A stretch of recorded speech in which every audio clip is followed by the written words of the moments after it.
J'ai la charge d'apporter la parole de Dieu, j'ai la charge de vous transmettre la pensée du Seigneur ce matin. Pas toujours chose facile, pas toujours évident, mais cependant, nous comptons seulement sur l'Esprit de Dieu. Car l'Esprit de Dieu est là pour faire du bien à l'Église de Jésus-Christ. Et il le fait par le message, il le fait à travers de l'homme dont il choisit, et peu importe cet homme, mais ce qu'il annonce à vous et à moi, il l'a pris de Jésus, et de Jésus il nous la transmet, et de nous, il répand la bénédiction du Père Céleste dans nos vies et sur nos âmes. Gloire à Dieu. Ce matin, j'aimerais partager cette pensée avec vous. J'ai partagé cette pensée en 3 parties sur l'Assemblée de Cambuston où je travaille particulièrement. Et ce matin, je vais vous apporter une première partie seulement. C'est une marche dans la victoire de la foi. Une marche dans la victoire de la foi. Je ne sais pas comment vous avez commencé votre année, comment donc vous avez débuté cette année nouvelle. Toutefois, j'aimerais dire ceci, Sylvie et moi, on vous transmet nos meilleurs vœux dans le Seigneur. Et que Dieu vous bénisse abondamment. Cependant, ce n'est pas toujours, le cas pour certains, pour d'autres. Peut-être ils ont commencé l'année avec la joie dans le cœur. Peut-être d'autres non. Peut-être vous êtes comme Jean-Baptiste. Peut-être vous vous trouvez dans une prison et vous avez commencé l'année en étant toujours dans votre prison. Et il était dans la prison, donc la prison du doute. Il était donc dans cette prison. Et Jean-Baptiste disait ceci dans la parole de Dieu. Il disait à ses messagers de dire à Jésus, est-ce que donc ainsi nous devons ainsi attendre un autre, ou es-tu celui qui devait venir? Il est vraiment dans le doute. Il est donc dans sa prison du doute. Ce n'est pas évident pour lui. La foi n'a pas toujours été au zénith dans la vie de Jean-Baptiste. Quand il déclarait donc que celui-ci est l'agneau de Dieu qui ôte le péché du monde, quand celui-ci prêchait avec une hardiesse, avec une autorité, à ce moment-là, oui, sa foi n'est pas au zénith. Il est dans la prison, il est dans le doute. Es-tu vraiment celui qui doit venir ou devons-nous en attendre un autre ? Il est dans le questionnement. Devant l'année peut-être nouvelle, vous êtes déjà dans les questionnements. Peut-être vous êtes déjà assailli par le doute, par tout ce qui se passe autour de votre vie, de ta vie ce matin. Mais Jésus a dit à ses messagers, allez rapporter à Jean ce que vous entendez, ce que vous voyez. Les aveugles voient, les boiteux marchent, les lépreux sont purifiés, les sourds entendent, les morts ressuscitent, et la bonne nouvelle est annoncée aux pauvres. Amen. Cette année, une marche dans la victoire de la foi. Cette année, le Seigneur nous invite les uns les autres à aller dans une marche de la victoire de la foi. Cette année, Jésus nous invite, vous et moi, à triompher, à être vainqueurs. Quelle que soit donc la situation, ce que nous pouvons connaître, ce que nous allons connaître, ce que nous allons endurer, ce que nous endurons, le Seigneur veut faire de vous et de moi. Et il l'a fait, nous dit l'Épître aux Romains, il a fait de nous des vainqueurs. Il a fait de nous. Mon frère dit, je suis vainqueur cette année. Ma sœur dit, je suis vainqueur cette année. Cette année, la prison du doute va me laisser tomber parce que cette année, je choisis la foi. Et je veux vivre de la victoire de la foi. Je veux vivre dans cette victoire qui n'est pas la victoire des hommes, qui n'est pas la victoire d'une religion, d'un mouvement. Ce n'est pas la victoire de mes pensées, mais la victoire de Jésus. De la victoire de Jésus. Peut-être quelqu'un cette année, ce sera plus la victoire de Dieu dans sa propre vie. Et vous serez vainqueur. Alléluia. Il est bon d'obtenir des victoires extérieures, n'est-ce pas? Mais c'est extraordinaire quand Dieu obtient des victoires en nous. C'est formidable. Il transforme, il change. Oh, il fait une œuvre belle et merveilleuse par la puissance du Saint-Esprit. Avant de, sortir de bien des situations, certainement, et je le crois, que Dieu va amener certaines personnes ici à de grandes victoires à l'intérieur d'eux. Alléluia. Vous voyez, avant que Dieu choisisse, pour envoyer Gédéon délivrer Israël de Madian, la Bible nous dit une chose, l'ange était là, et l'ange l'observait, il était assis, et il regardait donc Gédéon, et il admirait Gédéon. Oui, ne pensons pas que Gédéon était un peureux ou ceci ou cela. Non, Gédéon, dans ce moment-là, dans cette action-là, c'était un courageux.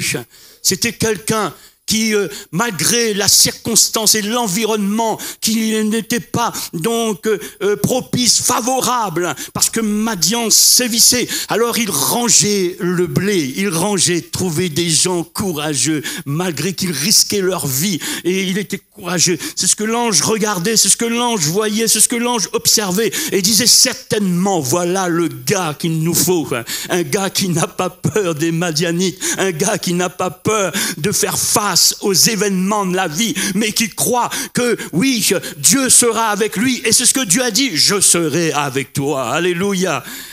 Dites à Jésus, tu seras avec moi cette année. Et Seigneur, si je fais un faux bond, et qui montre que je ne suis pas vraiment avec toi, ramène-moi dans ta voie, ramène-moi dans ton chemin, parce que le Seigneur a obtenu ce jour-là une grande victoire dans la vie de Gédéon. Celui-ci qui disait, où sont les prodiges, où sont les signes, où sont les miracles? Et Dieu va lui parler, Dieu va l'encourager, Dieu va le transformer dans son cœur, au point jusqu'à ce qu'il va y aller pour accomplir la volonté de Dieu et rentrer dans une victoire. Maintenant, parce qu'il y a eu déjà une victoire dans sa vie, il pouvait rentrer maintenant dans la victoire de l'Éternel pour tout le peuple. Alléluia. Est-ce que vous voulez, cette année, être de ceux et celles qui s'engagent pour la victoire des autres? Qui dit, Seigneur, merci pour toutes les victoires que tu as remportées dans ma vie. Maintenant, me voici, Seigneur. Envoie-moi. Je veux être un instrument de victoire, de délivrance pour les autres. Alléluia. Et là où nous sommes, oui, être des instruments de bénédiction, de bénir, et de bénir, et de bénir, et de bénir, et de repousser les ténèbres, de repousser l'ennemi par une vie engagée, par une vie de foi, par une marche dans la foi, de la victoire de la foi, et en disant, Seigneur, cette année, ce sera une année extraordinaire. Alléluia. Voilà. Moi, je suis convaincu pour cette année, ma vie sera dans une marche de la victoire. Amen. Je le conçois d'avance parce que je sais une chose, c'est ce que Dieu attend de vous et de moi. Il y a sa part, il y a notre part. Il y a notre part. Une marche dans la victoire. Selon 1 Jean chapitre 5 verset 4, il est dit ceci, parce que tout ce qui est né de Dieu triomphe du monde, et la victoire qui triomphe du monde, c'est notre foi. Paul rappelle cette écriture. Donc 2 Corinthiens chapitre 5 verset 6, verset 7, car nous marchons par la foi et non par la vue. Nous marchons par la foi et non par la vue. Et nous savons ce que dit l'épître aux Hébreux, or sans la foi il est impossible de lui être agréable, car il faut que celui qui s'approche de Dieu croie que Dieu existe et qu'il est le rémunérateur de ceux qui le cherchent. Amen. Cette année, dans toutes ces vallées, vous et moi comme Josué, nous sortirons et nous irons vers de nouvelles conquêtes, de nouvelles victoires. Nous irons à de grandes délivrances. Et vos vies et nos vies et le peuple de Dieu sera béni. Alléluia. Je crois qu'un sujet de prière qui doit être la nôtre, de chacun de nous, dans notre marche avec lui, cette année, dans cette marche de la victoire, de la foi, ce sera celle-ci et certainement c'est ce que nous désirons. C'est de voir qu'au milieu de l'Église foisonnent des signes, des prodiges, des miracles, des guérisons, des délivrances. Et nous voulons dire, oui, cette année, vous et moi, par rapport à la conjoncture actuelle et ce que nous voyons, ce que nous entendons. Et Jésus a dit, dites à Jean-Baptiste ce que vous entendez, ce que vous voyez. C'est qu'au milieu de tout cela, l'Évangile est prêché. Et voici les miracles qui accompagnent la prédication de l'Évangile. C'est que les aveugles voient, les sourds entendent, les paralytiques marchent, les lépreux sont purifiés, les morts sont ressuscités. Amen et gloire à Dieu. Et je crois que cette année, l'Église va vivre cette grande bénédiction. Gloire à Dieu. Gloire à Dieu. C'est une prière. Une prière. Ne pas reculer en disant que peut-être c'était vrai hier et qu'aujourd'hui, à cause de toutes ces choses, peut-être Dieu laisse comme ça et puis c'est fini pour nous les possibilités de guérison, de délivrance. Je vais vous dire, Jésus ne change pas. Il est toujours le même hier, aujourd'hui, éternellement. Alléluia. Celui qui me remplit de joie vous remplit de joie. Celui qui me remplit de paix vous remplit de paix. Celui qui permet à vous et à moi de vivre dans le repos de Jésus. Oui, je vis de son repos, j'ai reçu de son repos, vous l'avez reçu. Mais nous vivons aussi lui qui est le repos. Je ne reçois pas seulement son repos, je vis lui, le repos. Là où nous allons découvrir quelques points importants, simples et courts. Je serai court et je vous donnerai ces 3 points autour de cette pensée, une marche dans la victoire de la foi. Où c'est lui, et seulement lui, qui opère, qui fait. Vous êtes prêts? Cette année, je m'abandonne, Seigneur. Je m'abandonne. Je ne veux plus être dans le doute, je ne veux plus raisonner, je ne veux plus calculer, je ne veux plus essayer par moi-même arriver à ça. Seigneur, c'est toi qui vas le faire. C'est toi, Jésus, qui va le faire. Une marche dans la victoire de la foi, c'est la foi, premier point, qui trouve sa plénitude dans la dépendance de Dieu. C'est la foi qui trouve sa plénitude dans la dépendance de Dieu. C'est trouver sa plénitude d'un homme complet, satisfait, qui se repose de tout et qui dit Jésus, c'est toi. C'est toi. C'est toi qui fais toutes ces choses. Et c'est toi qui le feras encore. La foi, c'est trouver sa plénitude dans la dépendance de Dieu. Une dépendance où vous et moi, nous réalisons et que nous devons encore réaliser, où tu dois réaliser ce matin, que tu ne peux pas réaliser un seul acte de la vie quotidienne sans sa grâce, sans son concours, sans que l'Esprit de Dieu nous saisisse. Et de dire, Seigneur, cette année, j'ai voulu contrôler mon quotidien. J'ai voulu, Seigneur, planifier mon quotidien. Et certainement, il n'y a pas de mal à le faire. Mais il y a une chose que je n'ai pas peut-être fait souvent, Seigneur, c'est de te remettre ma journée, Seigneur. De manière où, Seigneur, ce n'est pas moi qui va m'occuper, ce n'est pas moi qui va le faire. Mais Seigneur, dans toutes ces choses, c'est toi, Seigneur, qui va faire. C'est toi, Seigneur. Je ferai ce qui, donc, m'est réservé à moi de faire. Si ce n'est d'avoir confiance en lui, si ce n'est de me reposer en lui, si ce n'est de le laisser faire et juste obéir à sa parole, obéir à sa parole. Ce qu'il me demandera, je le ferai. Et parce que je le ferai, alors je le verrai dans toute sa gloire. Ce ne sera pas des bénédictions forcées par donc ainsi mon concours. Ce ne sera pas des bénédictions donc qui viendraient de ma part parce que j'ai fait quelque chose. Non, la bénédiction qui n'est suivie d'aucun chagrin vient de Dieu. Et elle enrichit. Elle nous enrichit en amour, en foi, en paix. Elle nous enrichit en communion fraternelle. Elle nous enrichit, oui, ainsi en bénédiction extraordinaire. La foi, c'est trouver sa plénitude dans la dépendance de Dieu. De Dieu. Et pour cela, il est important pour vous, pour connaître cette plénitude dans la dépendance de Dieu, l'importance de cet enseignement de Jésus où il a dit cherchez premièrement le royaume de Dieu. Premièrement, le royaume de Dieu. Quand on cherche le royaume, on ne s'inquiète plus des choses de la vie. Même si nous devons faire face à tout ce qui concerne la vie. Mais il y aura une chose. Jésus a dit, tout cela vous sera donné par-dessus. C'est-à-dire, c'est lui qui pourvoira à tout. C'est lui qui, d'avance, planifie les sentiers. et qui assure nos pas, parce que ce n'est pas à l'homme quand il marche de diriger ses pas. Cette année, une marche dans la victoire de la foi.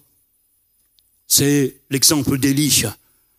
D'Élie, où Dieu s'adresse à lui dans le chapitre 17 d'un roi, verset 2, « Et la parole de l'Éternel fut adressée à Élie en ces mots, « Pars d'ici, dirige-toi vers l'Orient, et cache-toi près du torrent de Kérit, qui est en face du Jourdain. Tu boiras de l'eau du torrent que j'ai ordonné, et j'ai ordonné au corbeau de te nourrir là. » Il partit, il fit selon la parole de l'Éternel. Il y a une part, une autre part. Il fit selon la parole de l'Éternel. Et il alla s'établir près du torrent de Kérit, qui est en face du Jourdain. Les corbeaux lui apportaient du pain et de la viande le matin, et du pain et de la viande le soir. Il buvait de l'eau du torrent, mais au bout d'un certain temps, le torrent fut à sec, car il n'était point tombé de pluie dans le pays.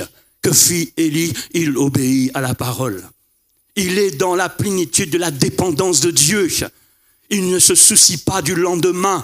Il ne s'inquiète pas si la famine va prendre de l'ampleur, si celle-ci va peut-être même le concerner de près aussi. Il ne se soucie pas du lendemain. Jésus a dit ceci, ce sont les païens qui recherchent toutes ces choses. Mais vous, le peuple de Dieu, nous les enfants du royaume, nous les fils et les filles du Père céleste, notre Père pourvoit à tous nos besoins. Gloire à Dieu. Nous pouvons dire merci, Papa céleste. Merci, Père éternel.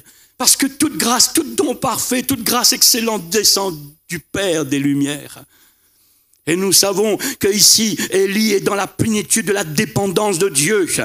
Il reste là jusqu'à ce que, oui, la famine a pris donc une ampleur considérable, au point, ce n'est pas lui qui décide de partir, qui décide de dire, je vais essayer de faire quelque chose pour arriver à quelque chose, pour pouvoir sortir de cette famine. Non, il laisse, et Dieu continue de le conduire. Dieu continue de le conduire, de le diriger. La Bible nous dit qu'au verset 8, alors la parole de l'Éternel, quand le torrent fut à sec, alors la Bible nous dit oui, alors la parole de l'Éternel fut adressée en ces mots, lève-toi, va à Sarepta qui appartient à Sidon et demeure là. Voici, j'ai ordonné à une femme veuve de te nourrir. Il se leva et il alla à Sarepta. Si Dieu l'a nourri avant, Dieu est capable de le nourrir encore après. Et s'il n'y a plus donc de possibilités, humainement parlant, pour Dieu, il y aura toujours des possibilités. Ta vie n'est pas sans les possibilités de Dieu. Ta vie est remplie de toutes les possibilités de Dieu. Marie disait qu'il me soit fait selon le Seigneur. Et vous savez qu'il y a une différence. Oui, quand c'est l'homme qui fait. Mais quand c'est Dieu qui fait, ça nous dépasse. Ça nous suscite à l'adoration et à la louange. On a envie d'une seule chose, c'est de bénir son nom. Que vous le bénissez à l'intérieur, que vous le bénissez extérieur. C'est là notre part et notre joie. Et il a pris soin.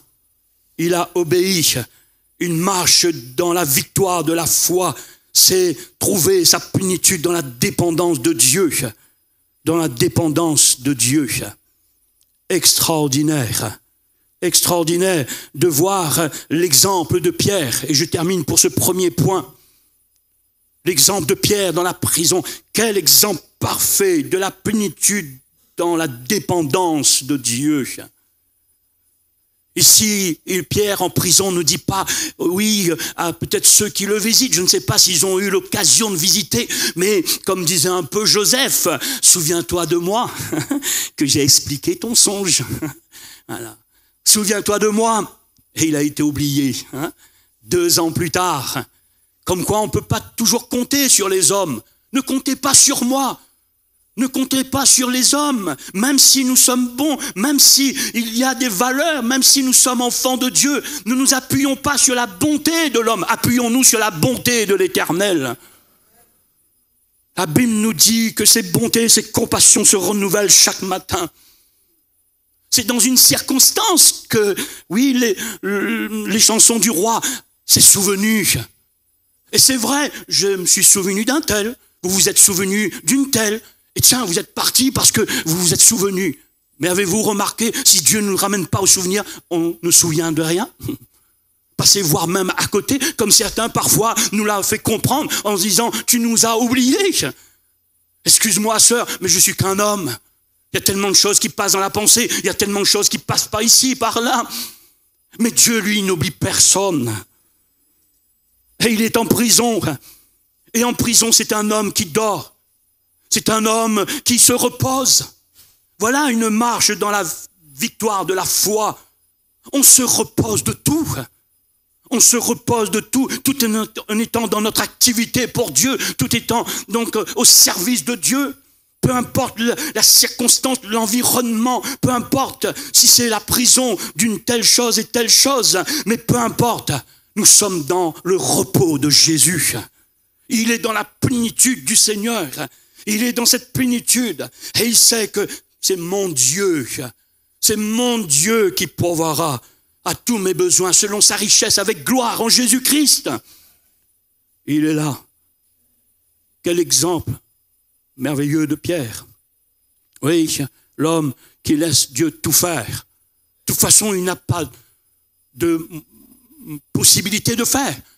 Parfois, il nous arrive d'avoir des possibilités, mais sache une chose, que vous et moi, nous avons expérimenté quand nous n'avons pas de possibilité de rien faire du tout. C'est là qu'on découvre une dimension de la grandeur de Dieu. Parce que Dieu a tout le champ libre d'intervenir comme il veut. Avez-vous remarqué, quand nous avons les possibilités, nous dictons même à Dieu ce que nous voulons qu'il fasse pour nous? Et de la manière dont il doit faire? Avez-vous remarqué qu'ici, il ne dit pas la manière dont il veut être délivré? C'est Dieu qui s'en occupe. Et quand Dieu te fait sortir d'une affaire, il n'y a pas la main d'aucun homme. Il n'y aura pas la main d'aucun homme. Il n'y aura que seulement la main de Dieu. Que la main de Dieu. Et s'il y a une main d'homme, rappelons-nous, la Bible nous dit que les cœurs des rois, Dieu l'incline. Alléluia. Il se sait, il prend la main. Mais ce n'est pas la main de l'homme, c'est toujours la main de Dieu. Gloire à Dieu. C'est toujours la main de Dieu. Aucune gloire pour l'homme, aucune gloire pour moi, aucune gloire pour chacun de nous. Toute la gloire revient à Jésus.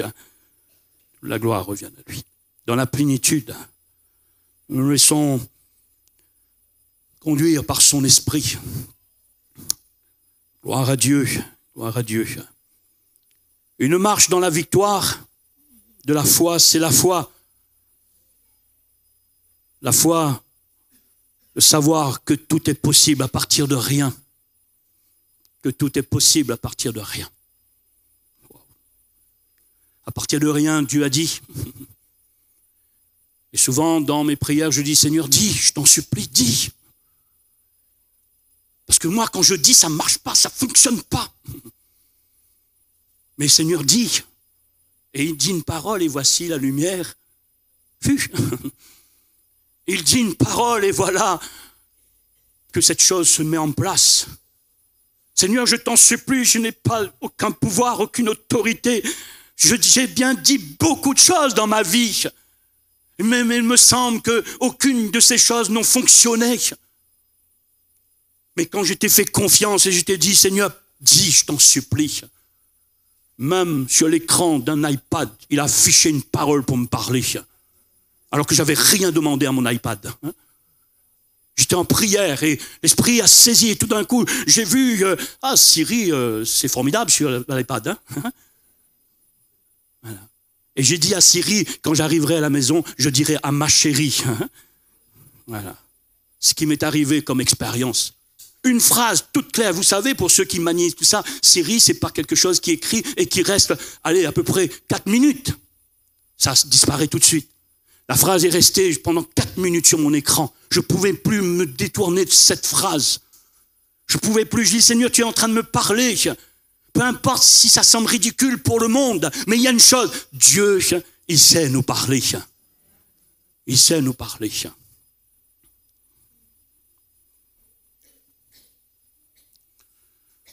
À partir de rien, le psalmiste disait, car il dit, et la chose arrive. Il ordonne et elle existe. C'est formidable de voir ce que Dieu permettra ce qui doit exister à l'instant dans ma vie, ce qui doit être ordonné. C'est ce que Pierre a dit. Pierre n'a pas dit « Seigneur, je vais marcher sur l'eau pour aller à ta rencontre ».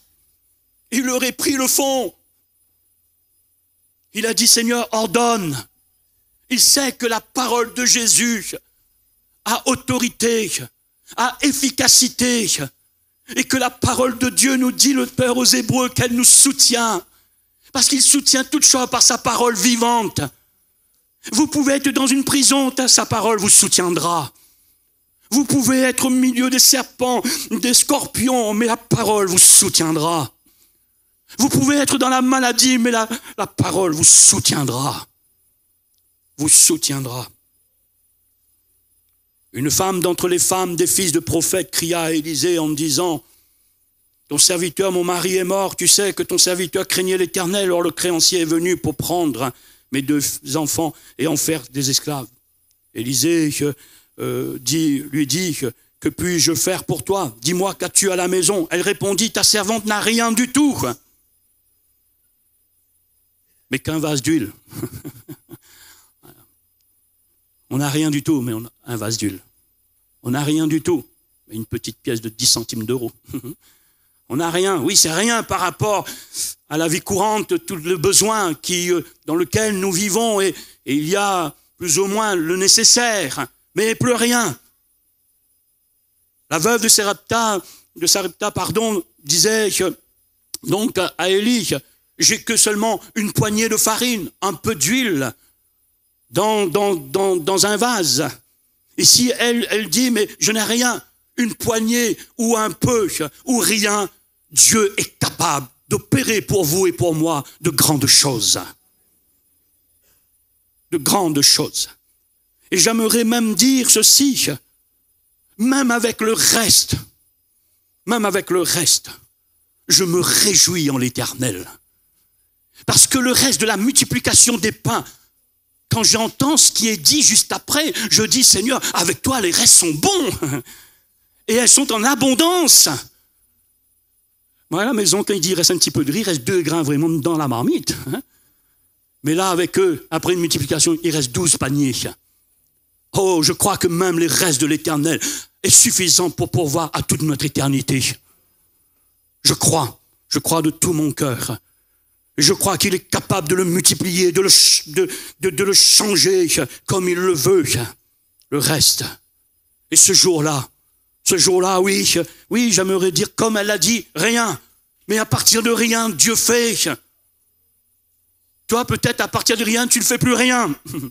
Mais lui, à partir de rien, il fait toujours et il fait quand même. Il veut nous montrer sa gloire. Il veut nous révéler sa sainteté.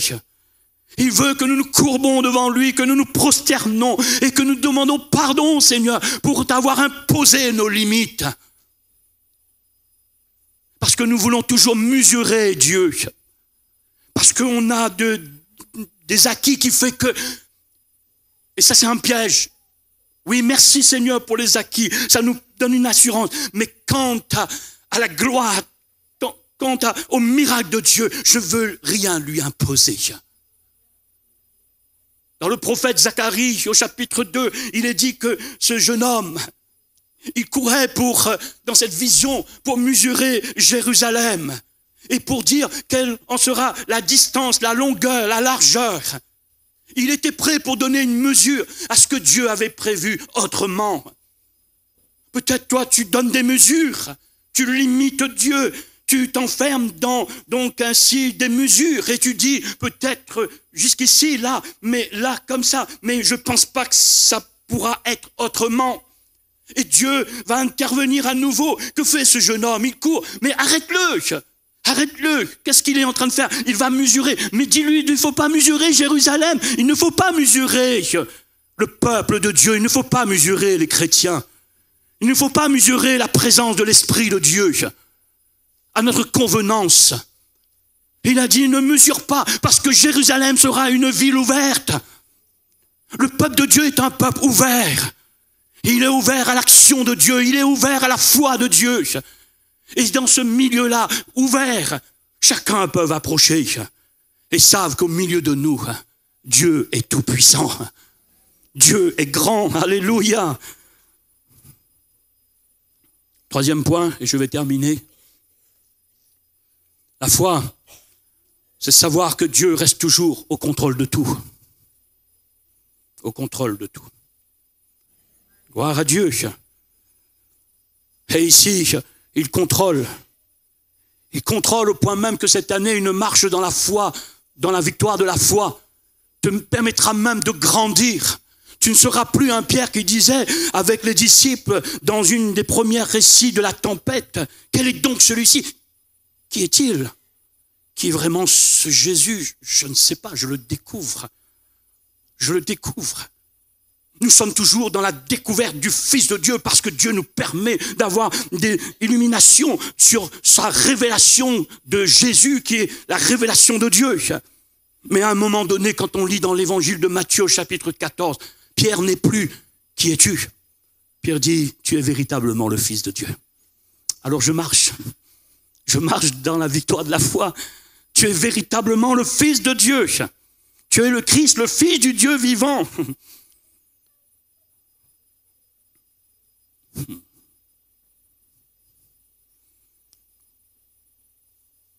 Il est au contrôle de tout. Il est au contrôle de ton cœur et de ta vie. Il est au contrôle de ta maison. Il est au contrôle de nos enfants. Même si nos enfants nous ont échappé dans certaines choses. Oui, nous pleurons, mais nous ne pleurons pas toujours. Parce qu'il y a aussi le Seigneur. On sait abandonner les choses entre les mains de Dieu, n'est-ce pas? Il y a un temps, de toute façon, il y a un temps pour la prison.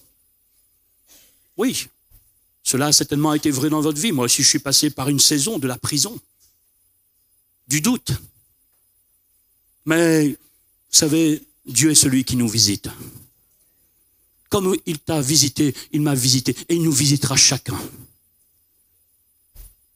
Oh, Shadrach, Meshach et Abednego savaient que Dieu était au contrôle de tout. Parce que dans ces moments-là, ils n'avaient pas peur de désobéir à l'ordre du roi. Parce que ce que demandait le roi n'était pas compatible à leur foi. Alors, ils ont été jetés dans ce feu, chauffé 7 fois plus qu'à l'habitude. Nous, on a du recul, on a l'histoire. Mais ils ont dit quand même des paroles extraordinaires. Ils ont dit au roi, sache une chose, même si Dieu ne nous délivre pas ou Dieu nous délivre, peu importe. Nous aimons le Seigneur. Nous aimons Dieu. Et quand ils ont été jetés dans le feu, Dieu est au contrôle de tout. Parce que Dieu est un feu dévorant. Et même là, j'aimerais dire, avec un peu d'humour, le feu dévorant a dévoré ce faux feu. Alléluia, c'était un vrai feu, hein, mais un faux feu pour Dieu. Et Dieu, le grand feu, a été au milieu de ce feu et il a protégé ses hommes. Dieu est un Dieu qui protège son Église. Même si ce monde actuel est comme un feu, on sent que ça va mal, mais Dieu nous gardera. Dieu nous protégera. Alléluia. Oui, il y a un peu de secousse, parce que je crois que c'est brave, c'est costaud qui les ont jetés. Eux, ils sont morts de toute façon. Hein. Mais il y a un peu de secousse. Oui, mais qu'est-ce qu'une secousse? Quand on sait quel est le poids éternel de gloire qui nous attend dans ces moments, rien ne pourrait et ne saurait être comparé à l'amour de Dieu. Rien ne pourra nous séparer de son amour. Nous sommes vainqueurs et nous le sommes pour toujours dans le nom de Jésus. Même si pour un temps, il semble que tu es par terre, mais même si tu es par terre, dis-le ce matin, je ne suis pas un vaincu, je suis vainqueur. Tu crois que je dors, mais je ne dors pas. Tu crois que je suis allongé, mais en réalité, je suis debout spirituellement. C'est un passage, c'est un moment. Ça ne veut pas dire que Jésus, lorsqu'il dormait sur la poule, donc ce coussin dans le bateau, qu'il n'était plus Jésus. Il était toujours Jésus. Il était toujours le Seigneur. Il savait au moment qu'il fallait se lever. Et il y a des moments où Dieu va nous permettre, vous et moi, de nous lever. Il y a un temps, Dieu te permet de te lever. Mais quand tu te lèves, ce sera redoutable. Parce que la gloire sera pour Dieu. Gloire à Jésus. Daniel savait, il savait que Dieu était bon et grand. On l'a jeté dans la fosse aux lions. Mais dans la fosse aux lions, même une grande quantité de lions, que peuvent faire les lions contre le lion de Juda? Rien. Rien du tout. Et devant le lion de Juda, tous ces petits lions ont fermé la gueule en disant « On ne touche pas à Daniel ». Une marche dans la victoire de la foi nous amènera, oui, dans la plénitude de la dépendance de Dieu. Nous amènera dans aussi cette foi que pour Dieu, tout est possible à partir de rien. Et que Dieu est au contrôle de tout. Ce matin, c'est ma prière. Une marche dans la victoire de la foi pour chacun de nous. Tu as commencé l'année, veux-tu commencer dans une marche de la foi? Et si tu es déjà dans cette marche, veux-tu poursuivre encore? Et de dire, Seigneur, cette année, les victoires seront grandes. L'ennemi sera écrasé. Seigneur, cette année, au milieu du peuple de Dieu, Seigneur, tu accompliras tes signes, tes prodiges et tes miracles. On entendra dans l'église du Dieu vivant et vrai que Jésus est toujours le même et qu'il relève nos têtes, qu'il pardonne les péchés, qu'il renvoie libres les opprimés. Et comme nous savons tous, nos assemblées de Dieu, peut-être ici et ailleurs, peut-être c'est pareil aussi, je ne sais pas. Voilà. Mais nous voulons dire, Seigneur, mets un frein à toutes ces infirmités, à toutes ces maladies. Mets un terme. Mets un terme, comme la parole de Dieu nous dit, jusqu'ici, mais pas plus loin. Jusqu'ici, mais pas plus loin. Jusqu'ici et pas plus loin. Que Dieu nous bénisse ce matin. Est-ce que tu veux dire à ta maladie jusqu'ici, mais pas plus loin? Est-ce que tu veux dire à ton problème jusqu'ici, mais pas plus loin? Et comme je l'ai dit dimanche dernier à Saint-André, sous cet aspect que ça a été là dans mon cœur. Voilà. Jusqu'ici. Jusqu'ici, ok. Mais tu iras pas plus loin, parce que plus loin, c'est pour moi et mon Dieu. Et ce qui est pour moi et mon Dieu, ce sera extraordinaire. Ce sera la bénédiction de l'Éternel. Voilà. Gloire à Dieu. Je vous invite à prier le Seigneur. Voilà. Peut-être les amis peuvent prendre place, les musiciens nous chantent, puisque pour peut-être terminer ces moments, après on aura les annonces. Hein, voilà. Peut-être voir accompagner au piano. Est-ce que vous voulez commencer cette année en disant, oui, j'ai commencé, j'ai repris la nouvelle année, mais toujours dans une prison, mais j'ai entendu la bonne nouvelle de l'Évangile. C'est que Dieu m'attend dans une marche de la victoire, une marche de la victoire, dans la victoire de la foi. Et je veux me lever et en disant, Seigneur, cette année, je triomphe. Alléluia.